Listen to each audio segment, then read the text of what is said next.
This video shouldn't take long. I have a ton of issues. I don't think this weapon even belongs in the game. It really doesn't. But I will start off by saying that the world drop weapons each season are some of my favorites. And they always have been. That goes back to Ogma. We've had Cantata. Because most of the time, there are some real gems with these world weapons. A lot of them can just do well. We saw that with Ogma and Cantata. And this time we have Battle Scar. Shoot to loot kinetic trimmers.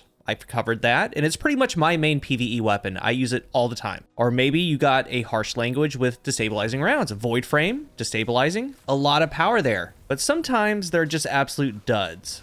Now Bungie, and when I start reviewing more of these world drops, I'm going to continually bring this up. Like, what is the deal with these? I mean, I was talking about this AR and some of the other world drops the other day on Twitter, and people literally didn't even know that some of these existed. That's how poor the drop rate is. The loot pool is really large. It seems like there aren't really any weight on these new weapons. We get Palmyra Bees, older weapons, and armor. Like, I've had one Sununa drop, and that's the new world drop 3-burst sidearm. Just one, and I play a lot of Destiny. So something is wrong with these drop rates. And it's actually a big main complaint of the Coronach-22. Like, what are we trying to do here with this thing? Because historically, the world drops are going to be weapons to obtain, to try, just by playing from the world, doing various activities. New players, veterans, can get these, can vibe with them if they want, but they're not dropping. Coronach-22, a solar Suro 600, 16 zoom, it's got Suro synergy. Reloading grants this weapon bonus handling and reduces incoming flinch for a short time. And I'm just gonna keep going with this. Like, another reason why I'm just kind of scratching my head at this thing are the stats. How did it ship like this? It has average range, average stability. But then we have a 48 base handling. 48 is the lowest stat of all 600s. The next best is Arc Logic. It's not obtainable, that's at 53, but the next one that is obtainable, like the one in-game currently, is Perpetualis.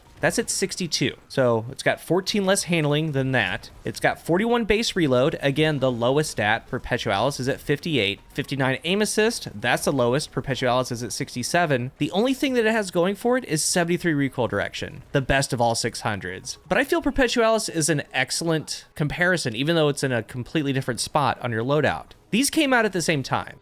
And if we don't take into account recoil direction, because that's on a curve, just take your raw stats, range, stability, handling, reload, aim assist. Perpetualis has 37 more raw stat points. That's obscene. And those raw stat points are the entire feel of the weapon. Barrels, masterwork, mag, all of that is catch up. In the third column, Zen Moment, Perfect Float, Shot Swap, Surplus, Feeding Frenzy, Envious Assassin. Final column, Incandescent, Cascade Point, Target Lock, Under Over, Adrenaline Junkie, Adagio. With these perks, again, more issues come up with me. This is a solar AR, and when we think solar AR, one of the things we think of is Incandescent. We have a great perk combination here, Feeding Frenzy, Incandescent. And with its drop rate, feels like that's astronomical to land. But I did. It's one of my 3 drops. 3 total drops, this is one of them. Feeding Frenzy, Incandescent. But again, I'm not going to say that this is the next best thing. I'm not going to say that this thing is a workhorse or a must-have, because it's not. And that's simply because Amit exists. Different AR archetype. Only one red border needed. It is craftable. Solar AR means that it can cover solar AR things. It has enhanced incandescent. That's going to walk circles around base incandescent. And Amit, we also have enhanced turnabout. So to me, as a solar incandescent AR, not worth it because how easy it is to get Amit, and it has enhanced incandescent, like, period. And like, double shame on Bungie, because this should be dropping everywhere for players to play with or try to use in their loadout until they can get a crafted weapon. But it's not. They're not dropping. It's just weak. You try to piece some things together, like for the Crucible.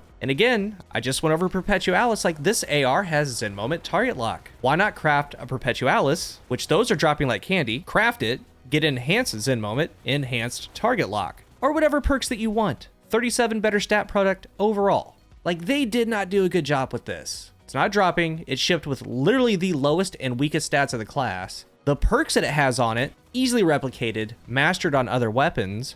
And before I get done here, the only thing that really intrigues me is Cascade Point. But with its drop rate, I'll just have to wait. But even then, not really, because the base stats are terrible. So why even do that? And I tried looking at this thing level-headed, because a saving perk would be Surplus. But then I started thinking, you know what? Like, at this point, I just need to go to the final stage of grief, like acceptance. This is a terrible weapon.